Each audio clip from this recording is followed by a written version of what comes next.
Rub Some Dirt on It podcast with Brandon Straker and Jeff Pierce. And Grok. All right. Welcome to another episode of Rub Some Dirt on It. I love your enthusiasm. What? Jump in whenever you need for this episode. Okay, Grok, please don't talk because you just interrupted the episode when we got started here. No such thing as a perfect woman. Bro, so new episode of Rub Some Dirt on. I was gonna tell you, I like your enthusiasm. We do have Grok with us on the show. Grok, don't say nothing. Please stick till we need you. I was just saying that you're gonna be listening and helping us out the show. Yeah, we got a new co-host that doesn't stay quiet. Thank you, Grok. Yeah, I mean, it'll be it's gonna be helping us with looking some things up when we're high. Dude, I'm gonna be honest with you, I was debating whether or not I should be I was gonna smoke any weed on the podcast today because I felt like kind of the last one we uploaded, I was just a little bit slow. And then it came time to whether or not I was gonna smoke the weed just a second ago, and I was like, fuck that shit, dude. You know what I mean? Yeah. So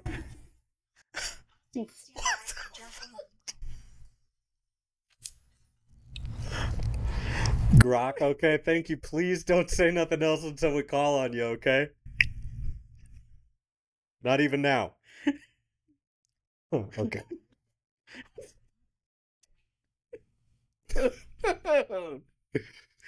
Now I'm married twice. The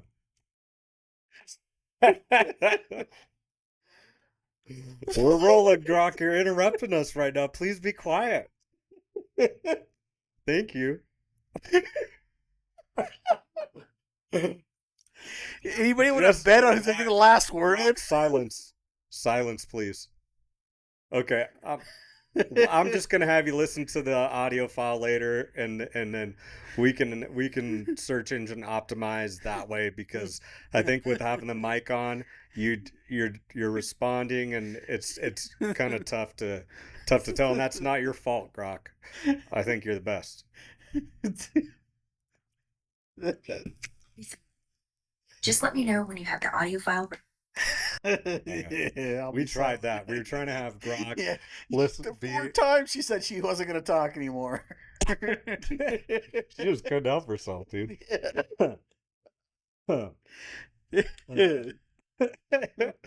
Well,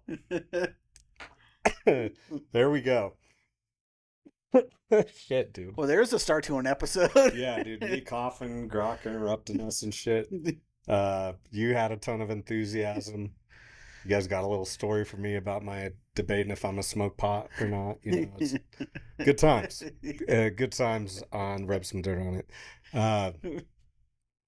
Well, this is fun. Yeah. Dude, it was sounding great getting set up for it. Where I was like, oh, this is gonna be awesome. Grok's gonna help out, and she said she's gonna be quiet when we ask for her, and then she kept talking. Yeah, it's just like it's just like before you pop the question, dude.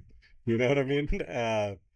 Grok said she'd just be totally silent, listen, kind of transcribe the episode as we go for us, and then and jump in when we asked her. And then she just was, you know what? She was just as enthusiastic. What did she say? She was like, loving the enthusiasm, Yeah. loving the energy, or some shit like that. You don't need commentary. That's yeah.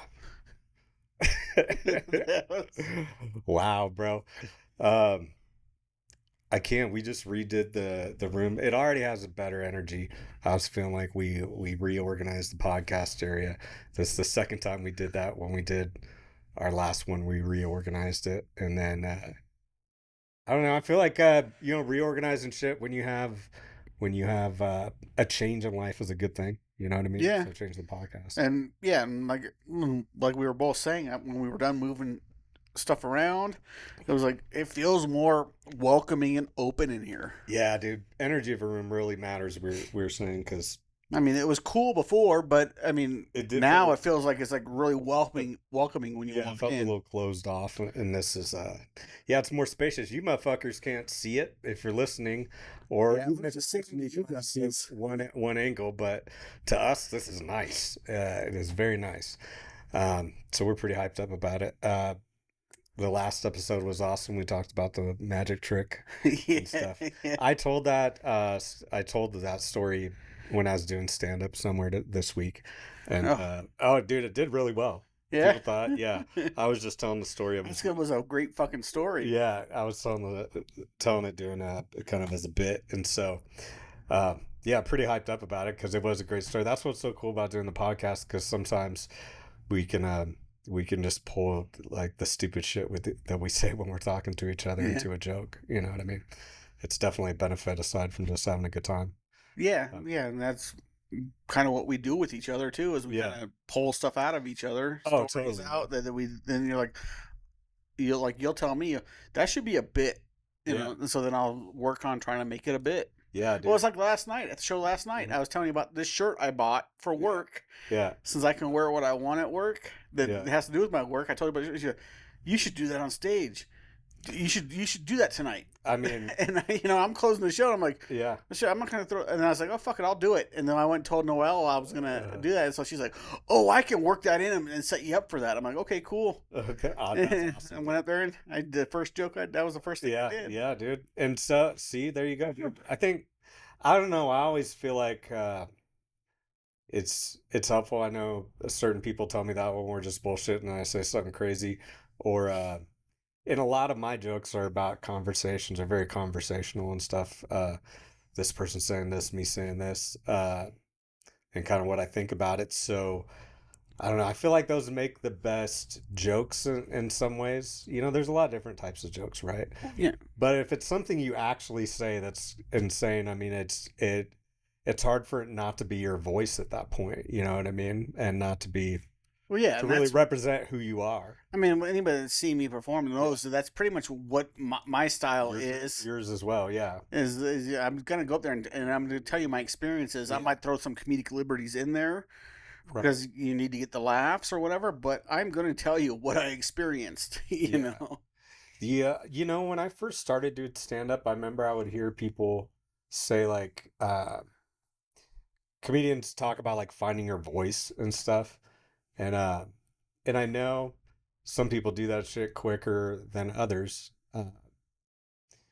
I think in the beginning you're just like, you don't want to suck or bomb, so you're trying to say shit that's funny that's not necessarily like, I don't know, your real thoughts. I understand what you're saying. And that's when it's.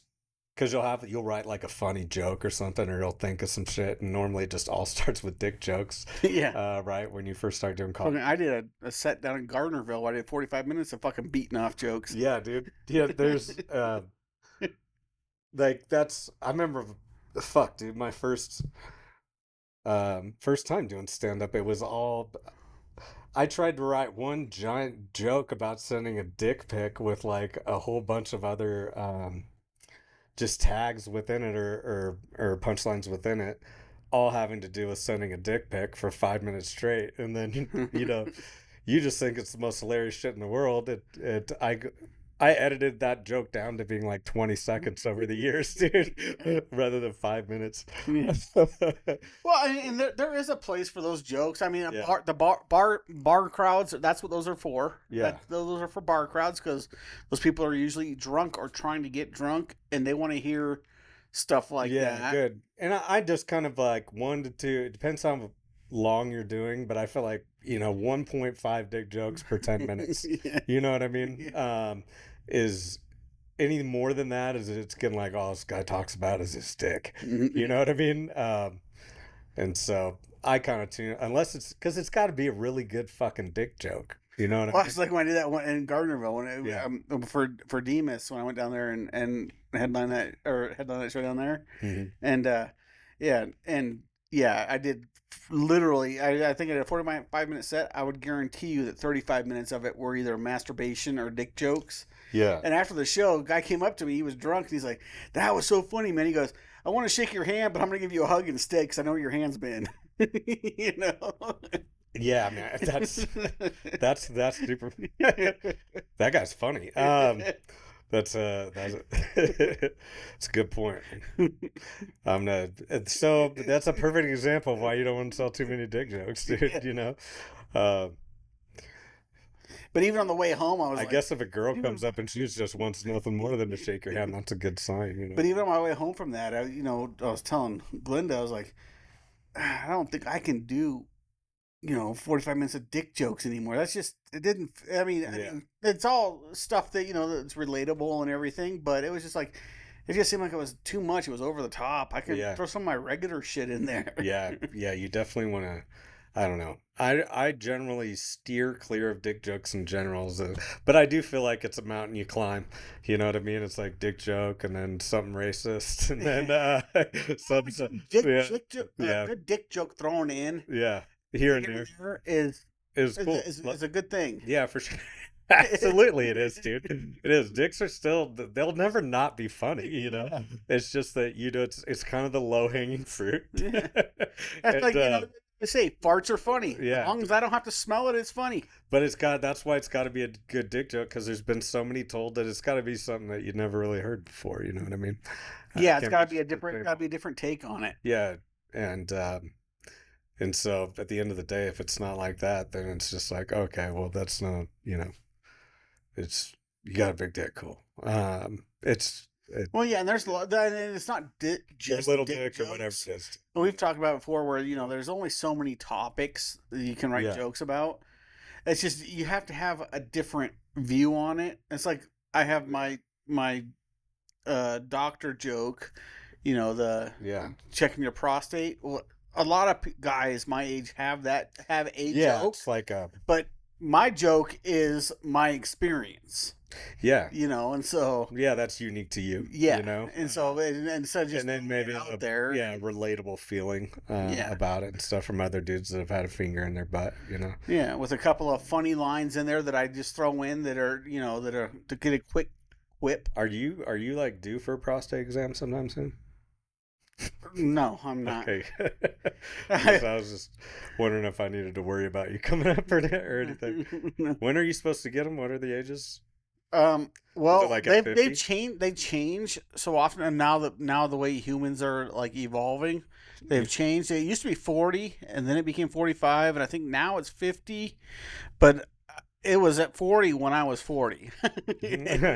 I'm 50 now. I don't need another one. I don't feel like having another one. They keep pushing it back. Just men as a whole are getting together trying to procrastinate on the prostate thing.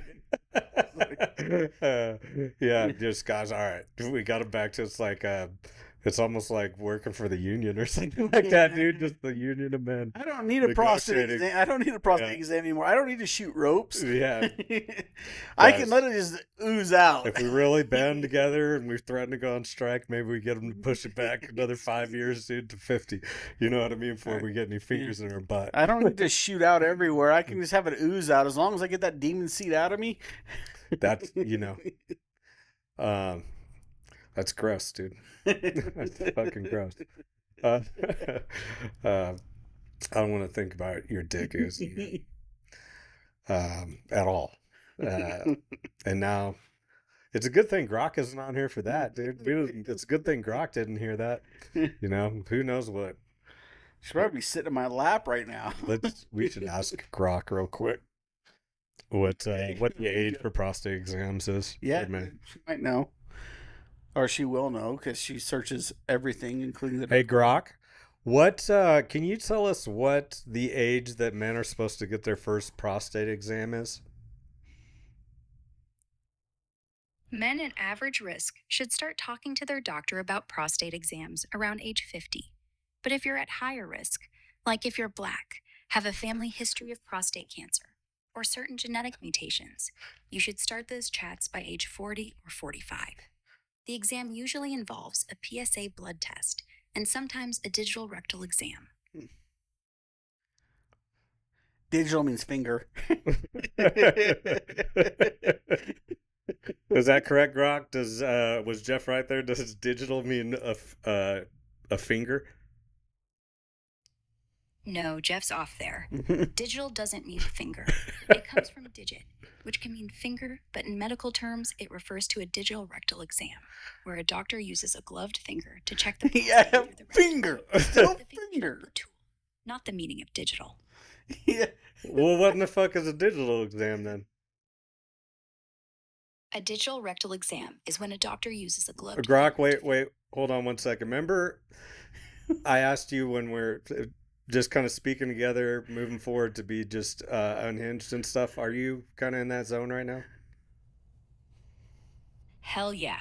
Okay. Full on. Keep it that way, please, and tell us what's going on with the digital exam. Yeah, but gloved the finger. Okay, sorry, I didn't say glove. Is that what it means? Absolutely. Keeping it unhinged. Yes, a digital exam, digital rectal exam to be exact, is where a doctor slips on a glove, lubes it up, and slides a finger right up your backside to feel the prostate. They're checking for lumps, bumps, or anything weird with that walnut-sized gland. Digital just refers to using the finger, not some fancy tech. It's old school, hands-on, Yeah. butt-invading action. Trying to fucking call me out, and she was fucking wrong. So I was right. And she tried to call me out. Hey, when you're right, you're right. I visited Dr. Jellyfinger. I know all about it. So, when did you have your last prostate exam? At 40. At 40, and that would be the last one I ever had. Grok said you're supposed to get another one at 50, man. No, she said at 50, but if you're high risk, you're supposed to do it at 40.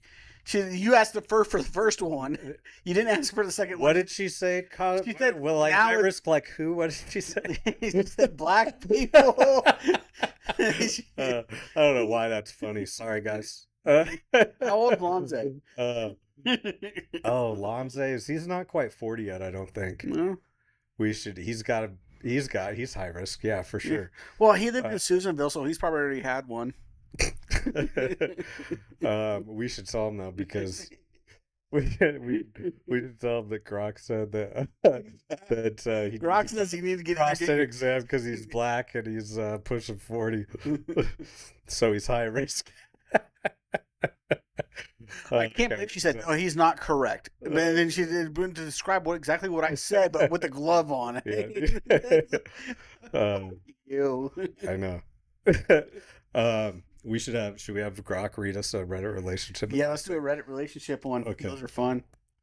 I was going to ask Grok also about that Young Guns remake we were talking about. Oh, yeah. So, dude. Yeah, the Young Guns 3 or whatever. Yeah, or it can't be like the third one. I mean, how much can they continue? Well, no, I don't remember. But just like a remake? Or yeah. Whatever? Yeah. Which did you want to do? So we got some hitters for you guys on the relationship advice. We talked about that on the last episode, right? Young Guns one? Was it on the last episode or the one before that? I don't know, dude. My memory's not. Yeah, mine too. But because I was searching online to find out the thing on it. And it was on. No, it must have been on the last one because you talked about Goonies on the last one, right? And we were talking about. Okay, well I know it was on the episode we talked about the Goonies. I just remember if that was the last episode, the episode before. But no, because I googled it when we were living. I was like, I'm right on that, right? And then and it was all up there on there about the. If I had it my way, we'd talk about fucking Young Guns on every episode. But. We're just gonna, maybe we will make it super confusing. That was back on the one when we when we talked about Young Guns. Hey Grok, what do you know about? Are they remaking the movie Young Guns? Hell yeah. They're talking about a Young Guns remake. No official release date yet, but Young Guns 3, Dead or Alive, is in the works, with Emilio Estevez back as Billy the Kid, directing and starring alongside Lou Diamond Phillips and Christian Slater. They're filming in New Mexico, aiming to capture that wild Brat Pack Western vibe from the 1988 original. But plot details are hush-hush. Fans on X are buzzing, some hyped for the nostalgia, others grumbling about remakes. But Estevez is even hinting at a fourth film already. Sounds like a rootin' tootin' time's coming. Want more on the vibe or cast rumors? No, thank you, Grok. Yeah. You got to shut that shit off, and that bitch will just fucking keep going, dude. You know, she will just go on and on and on. Yeah. We tried. We tried to have her involved, just listen and talk when we wanted her to, but no. Yeah, man. Yeah, it's like having your fucking girlfriend on a Yeah, you know. I'm married twice now. It's like having your girlfriend on a podcast, so you ain't getting a pussy from Grok. You know what I mean? Yeah. So, or your girlfriend, or wife at least. A girlfriend, you usually still get pussy from until she's your wife. From what I understand. Yeah, no, it's 100% true. I haven't been married in a real long time, so. And I have been married a real long time. Is there anything that you found gets you laid? No. No. I've anything that I thought did work, I've tried. And I know what doesn't work for sure.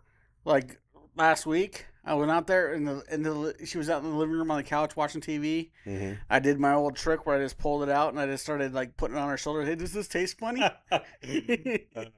You know, and stuff. And get away from me, get away from me. Even last night I said something to her, but I was like, oh yeah, I forgot I'm supposed to stay away from you. She goes, well yeah, when you're gonna put your dick in my face.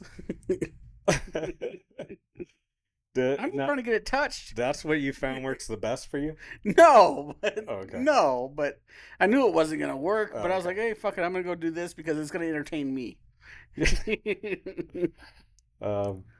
And that's what it comes down to in marriage: is to entertain me. Yeah, dude. I'm just gonna jack off on your shoulder. Yeah. Well, you know, as long as you're getting entertained, dude, that's all that matters in the end. You're right, dude. I'm with you. I support you. Yeah, if I'm not gonna get laid, I'm gonna entertain myself.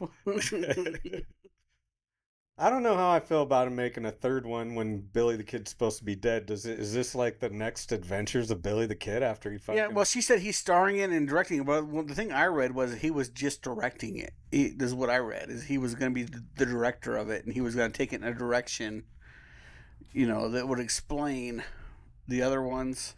What was he in recently? And he just, you know, he's aging, you know what I mean? He was in something not too long. I mean, he's obviously going to age. He hasn't aged bad. Looks a lot like his dad. Yeah. Looks more like his dad than Charlie does. Charlie looks more like a skeleton. Yeah, but playing Billy the Kid at that age just seemed... Yeah. Like how? You know what I mean? It doesn't make sense. Well, I mean, he could do off that thing. They could have, I mean... I'm not saying they're going to, but they could play off of that thing where Billy Kid never died. There's that like rumor he never died, and he lived to be an old man, like in Arizona somewhere. And yeah, that was a guy showed up in like the early 1900s. Yeah, saying, like, I'm Billy the Kid, and an old decrepit man. Yeah. You think it was, dude? Mm-mm. No, he was debunked. Yeah. I think most people think that it wasn't. I think most people think that it was, because the guy that he was kind of recognized as was a guy from Ohio that was known as a grifter. Mm-hmm. And they're like, oh, that's that guy. He was a grifter. Want to ask Grok? Yeah. Okay. Cool. Hey Grok, what do you know about? There was a guy that came back and claimed to be Billy the Kid. I think is in the early 1900s. Can you tell me and Jeff about that? What was the story? Oh, you mean the crazy tale of Brushy Bill Roberts? Yep, that's him. In 1948, this guy, Ollie P. Roberts, better known as Brushy Bill, rolled into Hyco, Texas, claiming he was the real Billy the Kid, supposedly killed by Pat Garrett in 1881. He said Garrett shot the wrong guy in a dark room at Pete Maxwell's ranch in Fort Sumner, New Mexico, and that he, Billy, escaped to live incognito. Brushy Bill had some wild stories, knew details about the Lincoln County War, and even had scars he claimed matched Billy's wounds. He went to New Mexico's governor in 1950, seeking a pardon, but historians and experts mostly laughed it off. Family records showed Brushy was born in 1879, way too late to be Billy, who was born around 1859. Plus, his tale didn't hold up against hard evidence like Garrett's account and witness statements.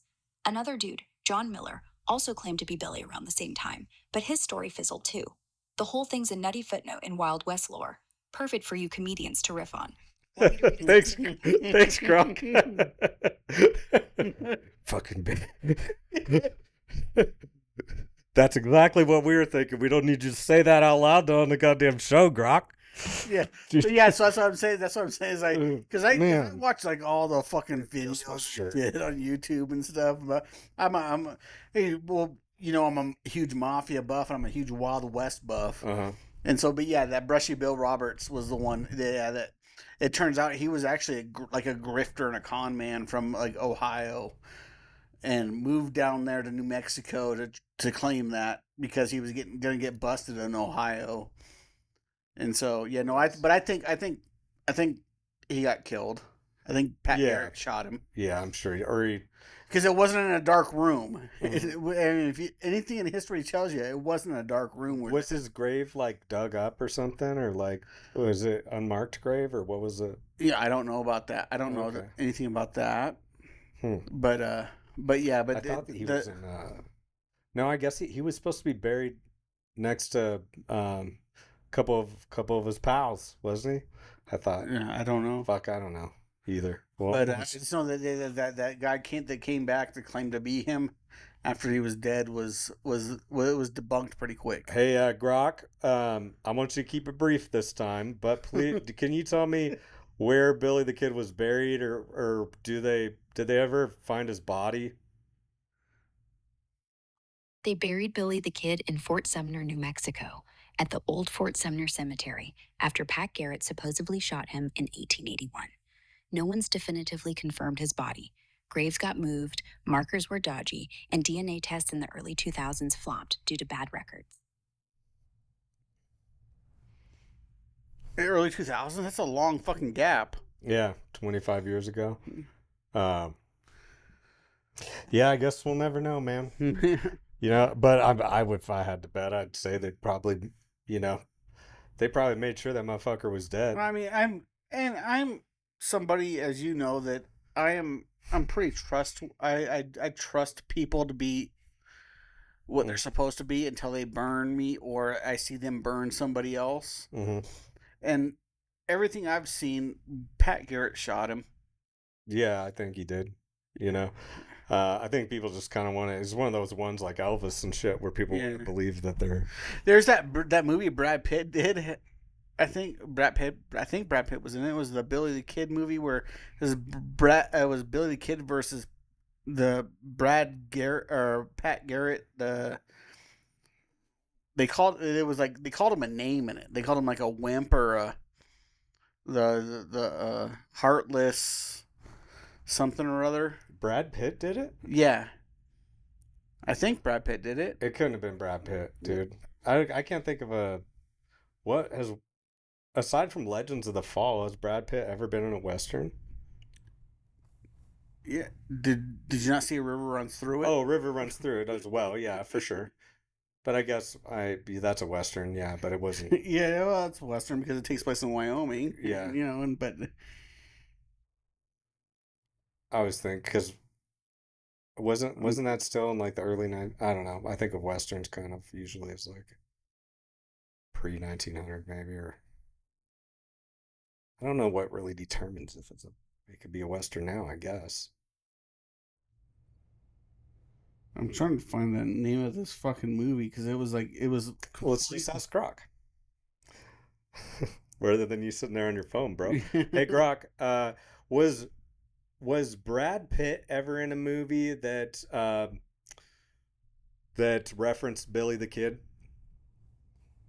So, as I was saying about those treatments anyway, there's no mention of Brad Pitt being in a movie that directly references Billy the Kid.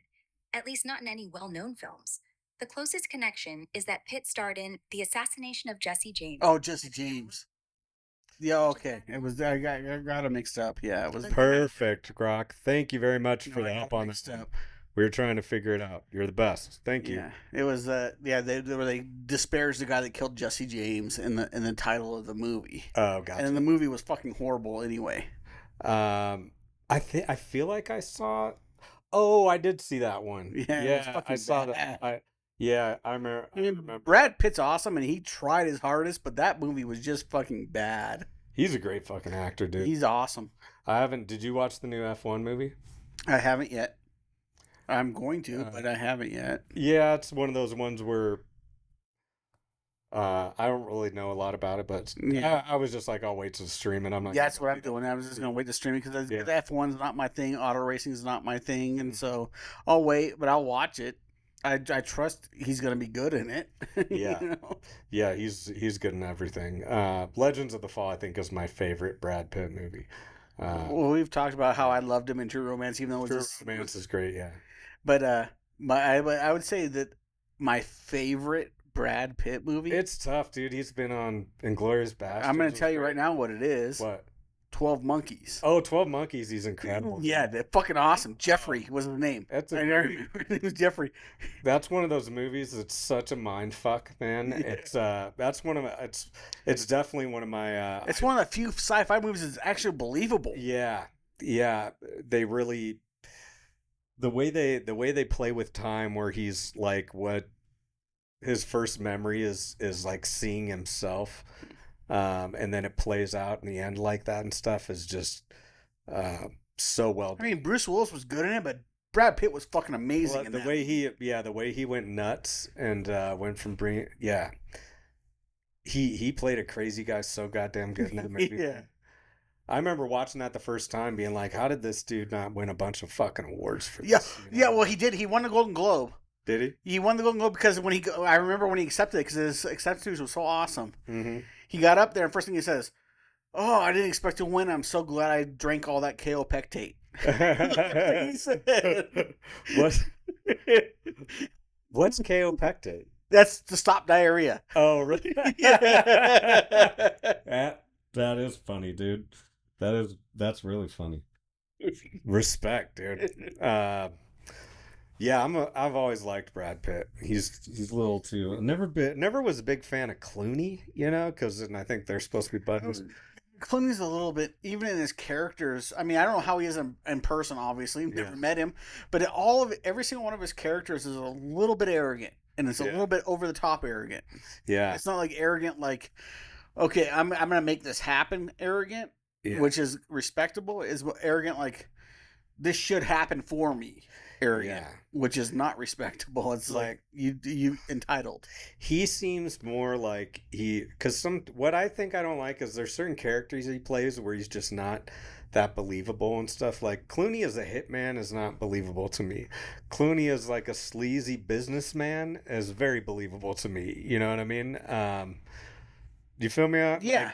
Like I could buy Brad Pitt as a hitman, but because wasn't he just in some movie where they're like contract killers or something again? I forget what it's called. I didn't watch it, but it was on like Apple TV or. The Wolves. Yeah. It was him and Matt Damon, I think, or.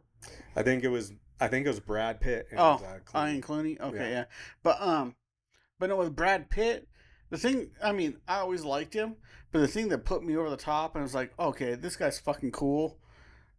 Yeah, I can watch anything he does. It was when he did those fucking 2 episodes of Jackass. Jackass was huge. I don't even know that I watched. He did this thing where they set it up to where he was standing in line to go watch a movie at a movie theater in Hollywood, in downtown Hollywood, and he was in line and people were like recognizing him and stuff. And the Jackass guys pull up in a van, jump out, grab him, and kidnap him and take off. Dude, that's awesome. Yeah, and then there was another scene like in the next episode. It might have been the same episode, but I think it was the second episode. I think he was in 2 episodes. The second one, nobody knew it was him. They put him in an ape suit, and he went out and just like terrorized kids at a skate park. I actually did see that one, dude.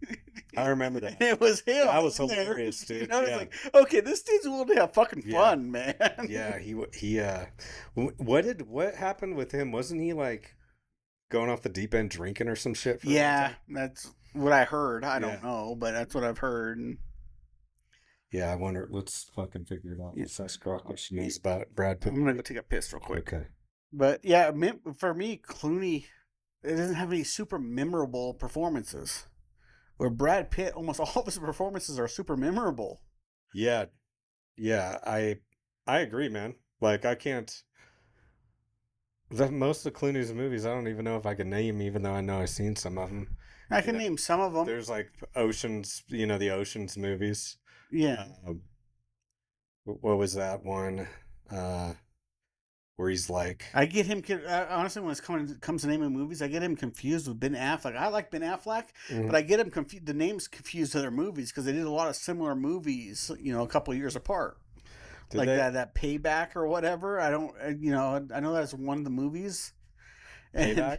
Yeah. The Town with Ben Affleck, he's good in that, man. Oh yeah, he's really good. He's really good. He's a super smart dude. Yeah, everybody thinks he's kind of dumb. He's a good actor. I don't get why people hate on Ben Affleck the way I don't either, because he's also one of those guys that's willing to make fun of himself. Yeah, he's always. I love anybody that's willing to make fun of themselves. Yeah, he's in Gone Girl? That's a fucking incredible movie. Yeah. I thought. Did you? Yeah. Did you like that movie? Yeah, it was good. It did prove that women can be evil too. Yeah. I mean, it was I guess it was a book first, wasn't it? Or something? It's supposed to be a true story. Is it really? Yeah, I think so. Let's ask. I think it was supposed to be based on a true story. It's nice to have a Grok here to fact check us on shit, dude, because it's a bitch to like look that shit up yourself. Where's she at? Hey Grok, was the book Gone Girl or the movie based on like a true story? No, neither the book Gone Girl nor its movie adaptation is based on a true story. Gillian Flynn, the author. Thank you, Grok. Okay. No, I was wrong. Yeah. Then I guess that maybe someone with Casey Affleck that came out after that. About the daughter being kidnapped was a true story then. I think I have no idea. I know I vaguely remember a movie that you're talking about, and I may have even seen it, but the furnace or something like that. Oh, okay. Or something about the furnace. I don't know if Casey Affleck, but I think because those came out a similar time frame. Okay. For me in my brain anyway, and one of them was true. He really his brother really kind of got fucked on the good looking genes compared to Ben, didn't he? I don't know. You don't think Ben Affleck's a better looking dude than his brother? Well, yeah, but I mean for women and stuff. But I don't know. I don't know. Casey comes across as pretty cool to me. Yeah, dude, I like him for his personality too. Dude. Well, no. But I mean, they both seem. He comes across to me as somebody that would be like attractive to women because the way he is. I'm not saying unattractive. I said the good looking end of it, just visually, I think because I guess what I'm saying is that, with some actors they come across and then you're like, oh yeah, the girls love him, but then you just know they're a douchebag just by looking at him. And Casey comes across as he's like super cool. Yeah, for sure, and I'm sure that's Franco. You can look at him and say, "Oh no, he's good looking to put in your movie," but he's a douchebag. Yeah. With that said, dude, we rewatched the movie about Kim Jong-un, The Interview. Oh yeah, the other night. That's a great fucking movie, dude. Funny. It's such a good movie. We watched that, and then what else did we watch? We watched we watched Neighbors the other day, which is also a great movie. That might have been his brother in it, right, David? Yeah, and that might have been the last really good comedy that I've seen get released in a long time. Because that was pretty good, where they were still making just fucked up jokes. Yeah, there's like some rape. Well, they did Neighbors 2, and it wasn't the same. They did a second one. Yeah, it was with a sorority next door. Oh, yeah, that's lame. Without Seth Rogen and they were both still in it. Oh, they were in it, but it was just chicks. That's stupid. Because what's the handsome guy's name that's in that? Zac Efron. Those two made the movie, man. They're fucking great in that movie. There's another one that people don't give him credit because of how he looks, and they just think people are all over him because of his looks. Yeah, haters, bro. He does good in every fucking movie. Oh, I agree, man. He was awesome as Ted Bundy. Yeah. I think he's a very good actor, man. Most of his movies I've liked. Wasn't it just because he did something when he was younger, right? Some type of. Well, he was walking a red carpet and he pulled his hands out of his pocket to take a picture, and a condom fell out. That's awesome, dude. That's awesome. 100% true. That's awesome. He pulled his hand because he was walking down the red carpet and like, hey, Zach. And so he stopped in the spot where he's supposed to stop, take pictures. He pulled his hands out. Something fell out of his pocket. And he looked down and saw it, but he just like didn't acknowledge it. And somebody took a picture of it. It was a fucking condom that fell out of his pocket. That's so cool. That's what I love that shit. Do you think he did it on purpose or it was total accident? No, I think it was an accident. Okay. But he knew he was going to get fucked in the back of that theater. I love that kind of confidence, huh? Yeah. He, even if it wasn't an accident, if he did it on purpose, that's still a hilarious fucking thing to do, dude. I respect either way. The fact that it happened, it doesn't really matter why. It was, cool from multiple angles. I think the big deal is because it was one of those high school musical movies or something like that. Oh, that's okay. And that's what I was referring to when I was talking about how he was in like some shit that people make kind of don't take him as seriously, I think, because he was in the High School Musical shit. That's what it seemed like to me. To a lot of people, he saw as just the fucking guy from that. But the Ted Bundy shit was... Yeah, he was fucking great. Yeah, he was really good in it. You know who else like that other... What was I mean, I grew up in Washington, and Ted Bundy was a big thing up there because that's where he started and that's where he's from. And so we always saw stuff on it, and there was always like little things on the news and little TV shows and stuff about it. He came across super believable. So what years did that happen again? How old were you when the Ted Bundy shit was going on? I think he might have been gone from Seattle by the time I moved back there because my dad was in there. I moved back there in 1980. Oh, okay. When I was 5. And so that was the early 80s and shit. Yeah. Did you see the documentary about what was the other guy, the Milwaukee guy, or wasn't he up in Michigan? Milwaukee. You're talking about Jeffrey Dahmer? Yeah, Jeffrey Dahmer. That was Milwaukee. Yeah. So did you watch that show on Netflix, that series? Yeah, that was fucking that got weird. I'll be honest, I didn't watch the last 2 episodes. I didn't either, man. I couldn't finish it. It was too much. Yeah, I was like, dude, this is that's exactly it. It's too much. It was just like bumming me out and creeping me out. Some of it was just unnecessary. I get the point. And he was just, I think, so good at depicting that it made it. Yeah, no, nothing on the end. Gross. It was just like, dude, this is. But yeah, it was brutal. Like I understand where it's going. Yeah, it was fucked up. There was a point where like I was making dinner because me and Lex were watching it like when I got home from work and stuff, and so I get home and I'm like making taco meat. And dude, I'm like making us tacos. I cook up all this taco meat. We're sitting there about to smash these tacos, and the next thing you know, we're watching the episode of it, and he's got all these body parts in that fucking in that bin and shit. And I'm like, oh my god, dude, I can't even fucking eat this taco meat. It was either taco meat or it was chili, one of the two, dude. It was so fucking. It was same fucking thing. Yeah, dude. At that point, it was so bad. I'm like, dude, we gotta turn this off while we watch dinner. I'm gonna have to take a minute, heat my shit back up. Take me a few minutes. Fuck. That'll ruin dinner for you real quick, bro. No, the big one when I was growing up there was Gary Ridgway. Was what? Gary Ridgway. Gary Ridgway? What did he do? He did the Green River Killer. Pretty famous. Killed tons and tons and tons of prostitutes. And he was from my hometown. Hung out the bars down in the valley of my hometown. Why was he killing the prostitutes? Because he could. He's one of these dudes. Yeah, there's all kinds of shit on him on like all the documentaries and shit. The Gary Ridgway. I can't believe you never heard of the Green River Killer. That's a big thing. I mean, maybe I did at some point. How long ago was that? Yeah, well, it was happening in like the 70s, 80s, and 90s. They caught him. They finally caught him in the late 90s. He'd stopped, but I mean, here's a story for you. Because up there in Washington, everybody knew somebody that either dated or the guy was interviewed to see if they were the Green River Killer.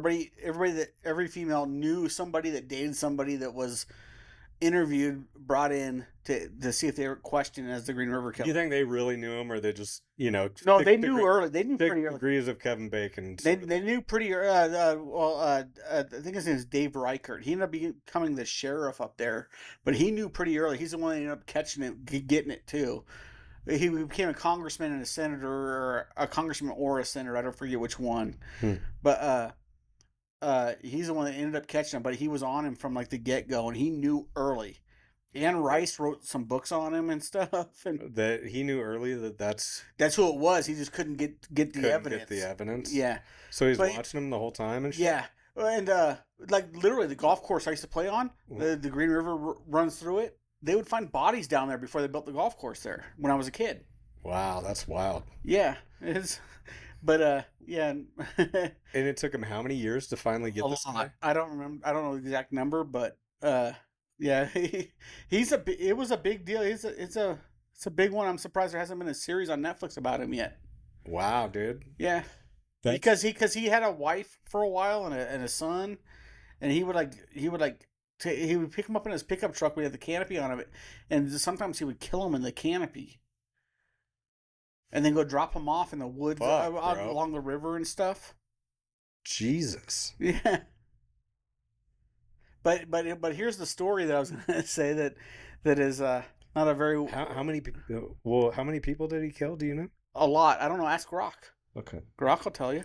I was hoping you'd tell me that.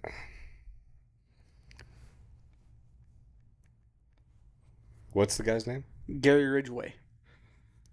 Hey, Grok, can you tell me how many people Gary Ridgway. Gary Ridgway, the Green River Killer, killed?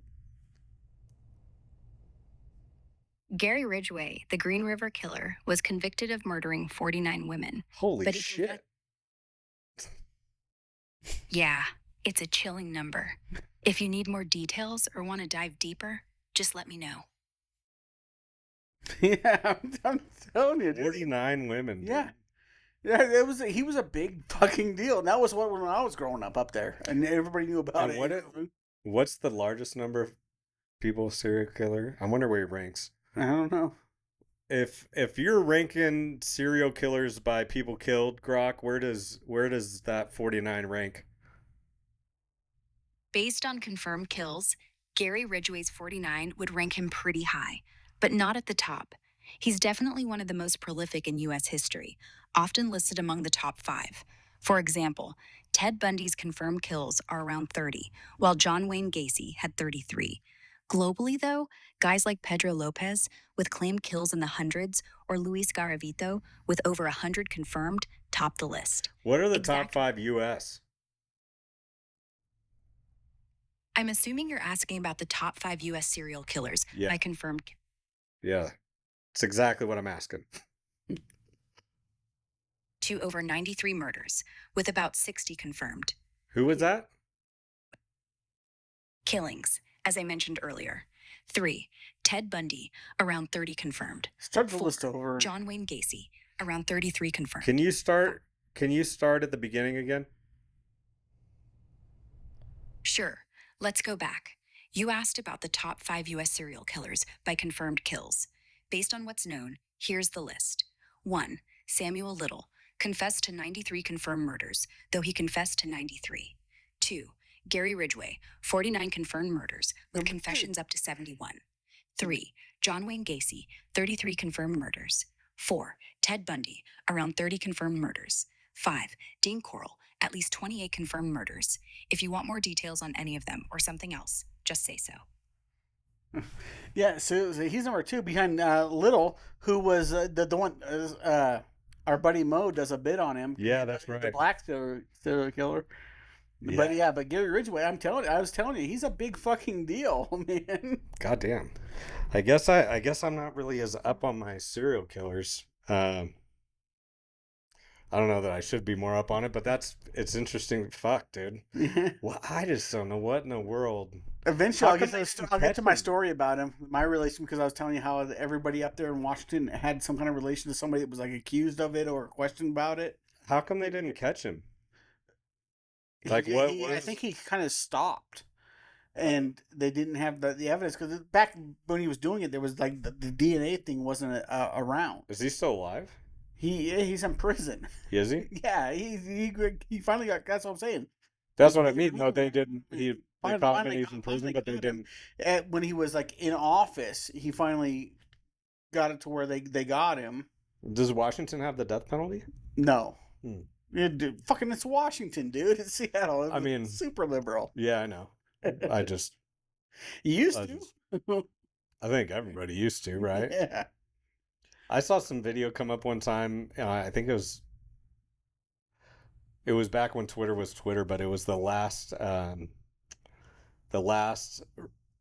recording of a guillotine, or the last guillotine execution recording and stuff, and it was some recording in France in like the 1900s or some shit. Yeah. Have you seen that? Yeah, I have. Yeah, that's fucking brutal. Yeah. But so anyway, with Gary Ridgway, I wanted to get this story out because sorry. my connection to him. Uh-huh. So he worked the town next to ours.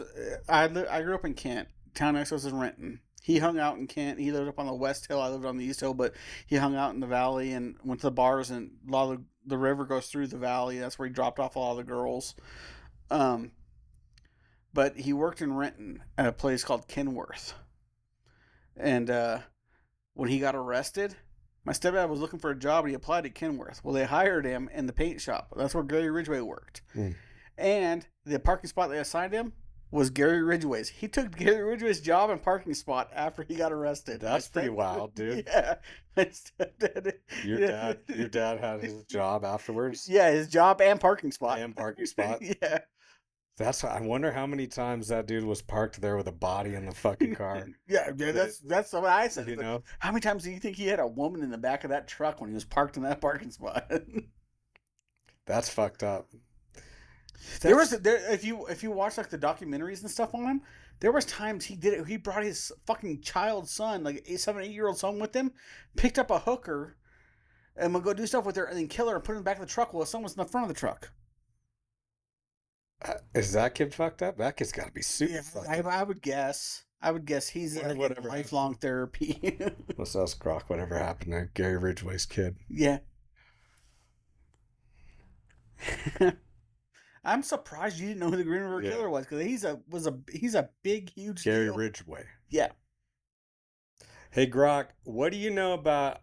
Jeff was just telling me something about how Gary Ridgway would go do this fucked up shit to these women with his like kid in the car. What do you know about that? And what's the story with his kid? Is his kid like fucked up now? From what I've found, there isn't any specific recent news linking Gary Ridgway, the Green River Killer, to crimes explicitly involving his kid being in the car during the acts themselves. However, it's well documented that Ridgway often used his young son to lure victims, presenting himself as a harmless dad to gain their trust. For example, he'd take his son along to make women feel safe enough to get into his vehicle, sometimes even dropping his son off at home before committing the murders. This is mentioned in various accounts of his tactics, but there aren't detailed recent stories focusing solely on this aspect, or new developments about it. As for his son, Matthew Ridgway, there's no public evidence suggesting he's fucked up or involved in criminal activity. He was a young kid during his father's crimes in the 1980s and wasn't aware of what was happening. Reports from the time indicate he lived a relatively normal life afterward, serving in the military and keeping a low profile. There's little information on his current status, likely because he stayed out of the public eye. If Jeff mentioned something specific, could you clarify what he said? I can dig deeper if there's a particular angle or recent report you're referring to.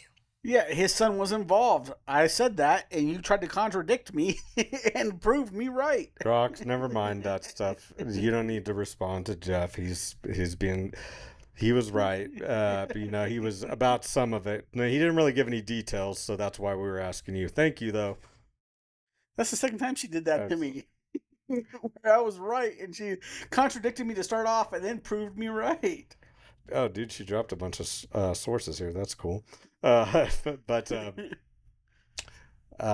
Yeah, he used his kid. So low profile life. His dad was living a pretty fucking low profile life too until he got caught, right? Yeah, Google a picture of him. You'll see why he was picking up prostitutes. Hey, Grok, I know you said that his son lived a low profile life afterwards, but I mean, didn't the serial killer live a pretty low profile life until they caught his ass? True. Gary Ridgway did manage to live under the radar for years before his arrest in 2001, despite his horrific crimes. He was a truck painter, married, and seen as unremarkable by those around him, which helped him evade suspicion. So I think what I'm hearing you say, Grok, is that like father, like son a little bit. No, that's not what I'm saying at all. Oh, okay, so sorry. But yeah, Google a picture of him, and we'll put one up on the podcast. You'll see why he was going to getting prostitutes. Is he pretty ugly? He was the quintessential nerd. Grok, can you give me just give me some pictures of Gary Ridgway when he was in his prime? I can't share or generate pictures directly, but I can tell you that images of Gary Ridgway from his prime, likely his younger years in the 1970s and 80s, are rare in public records. Most available photos are from his 2001 arrest or 2003 trial, when he was in his 50s, showing a balding, middle-aged man with glasses.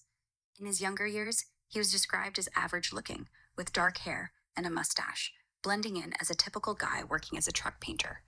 You might find some images on sites like Getty Images or Murderpedia, which have archived photos from his trial or earlier life. Can you drop me a link, please? I can't generate actual links since I'm a voice. You just have to Google Gary images of Gary Ridgway on Getty Images or Murderpedia.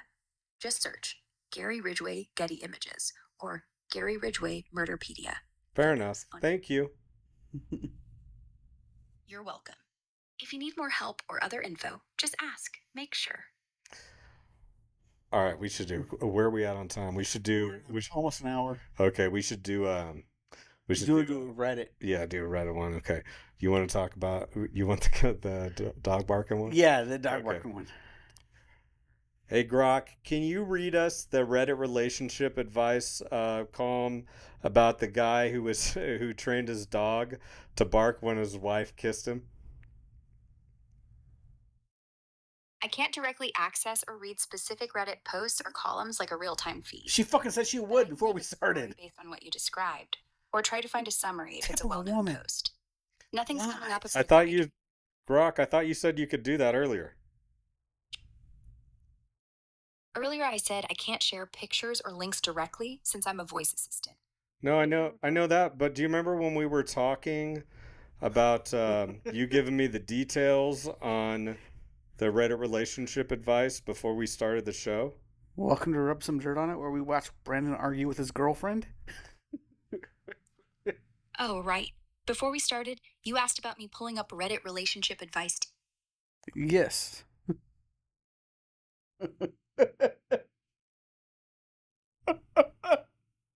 She fucking flat out lied to us. Read a specific post about a guy.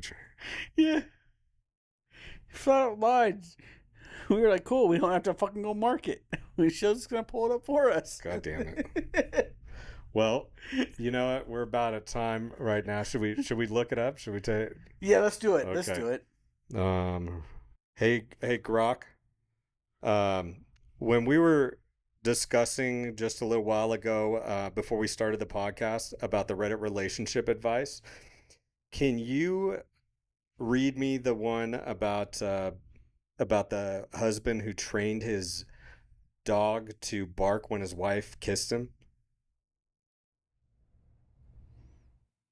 Sure. Here's the Reddit post about the husband who trained his dog to bark when his wife kissed him. Posted by You Throwaway Dog Barks. So, my husband thought it'd be hilarious to train our dog, Max, to bark every time I try to kiss him.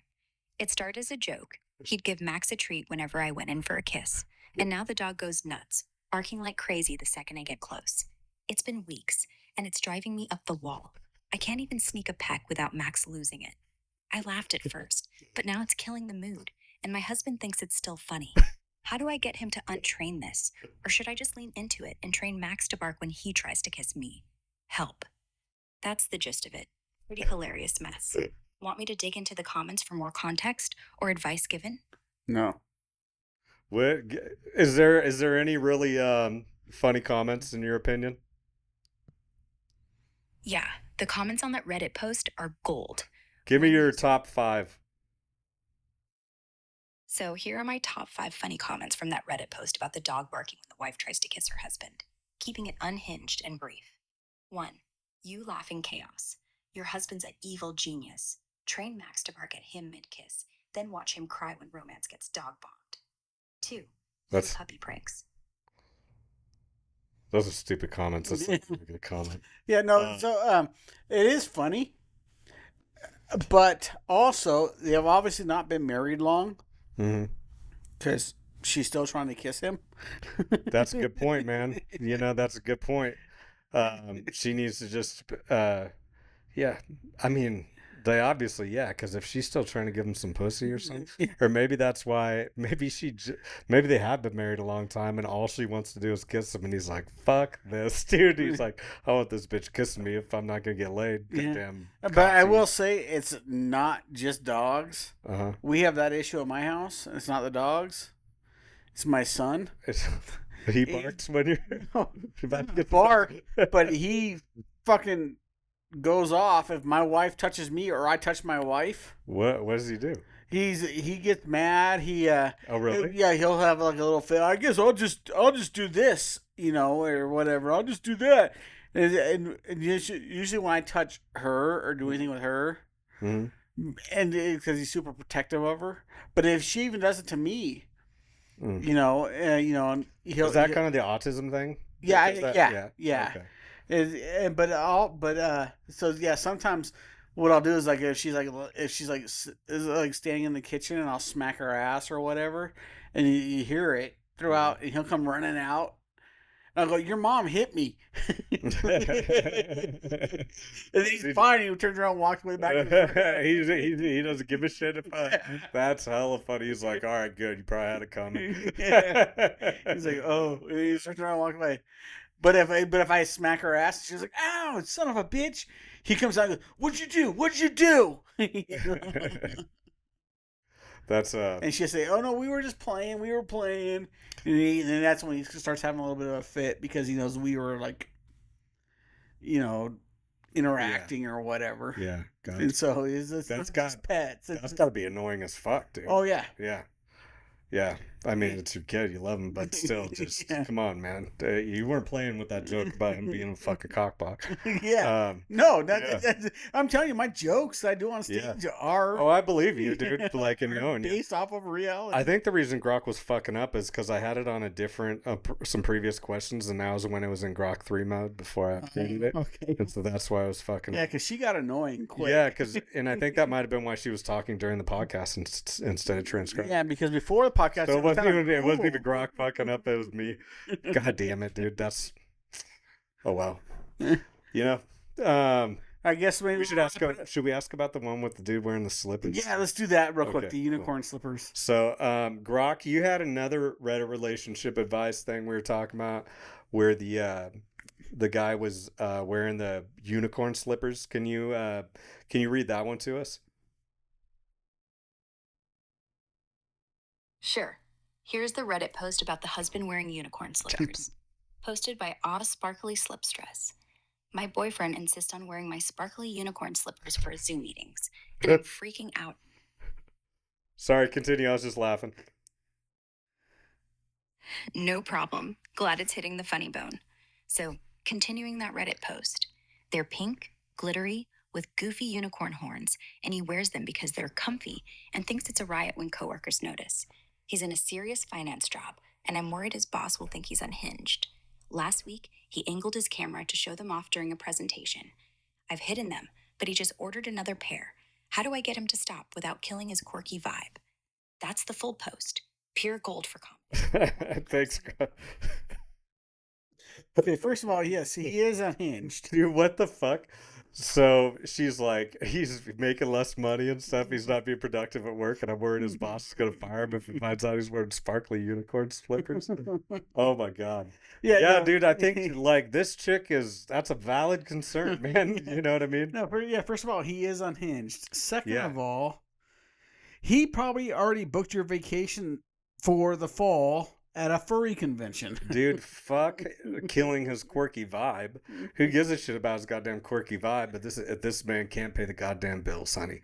You are a princess, and you need to be taken care of, and need to have a man that is can bring home the bacon if you're hot. If you're not hot, then just let him wear whatever fucking slippers he wants.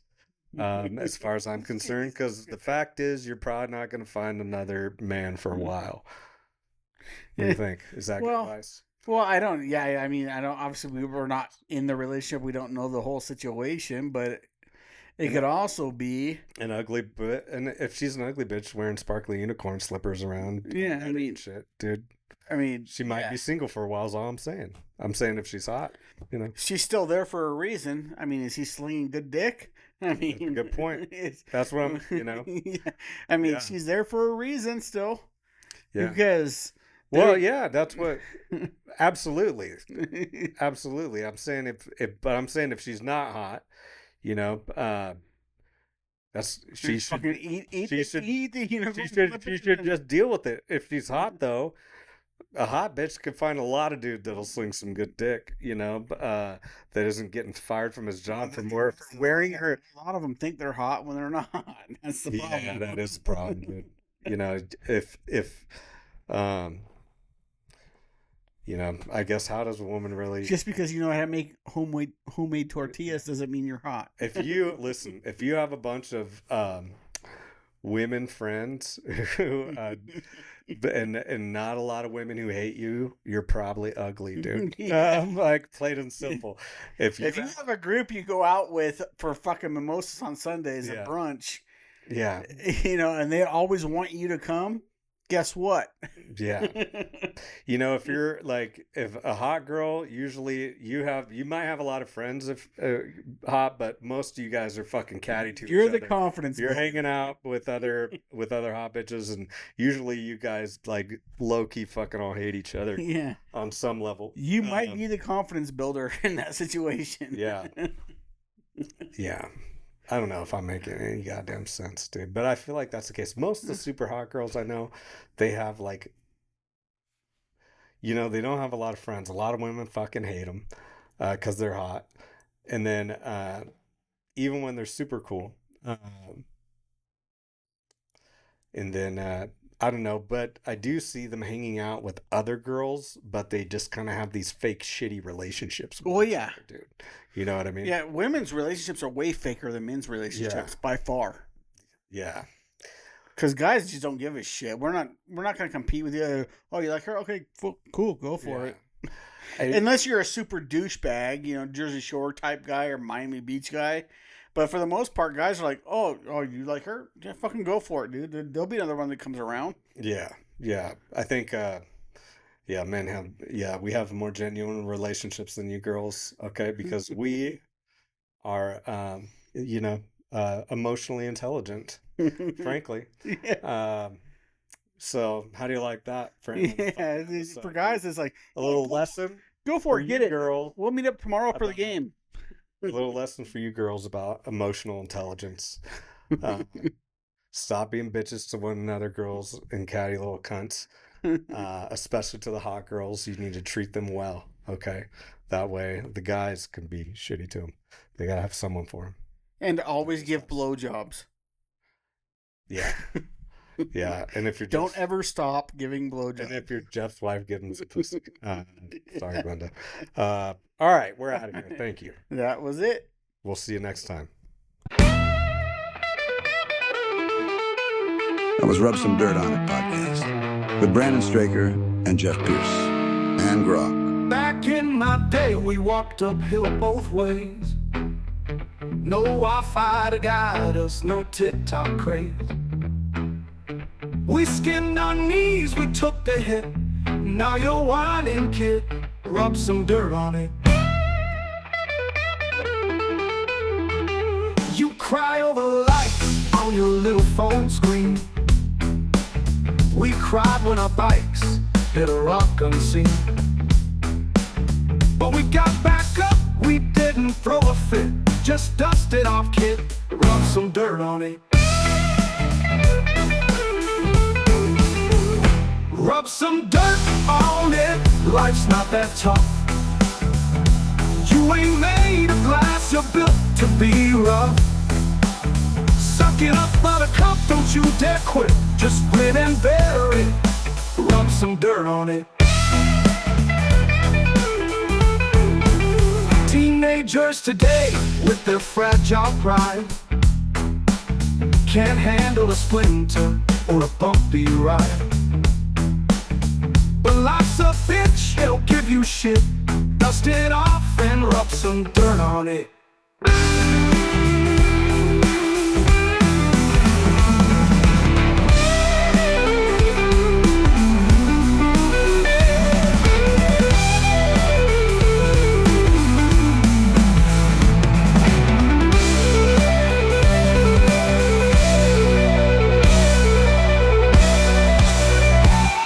Some dirt on it, life's not that tough. You ain't made of glass, you're built to be rough. Suck it up, buttercup, don't you dare quit. Just grin and bear it, rub some dirt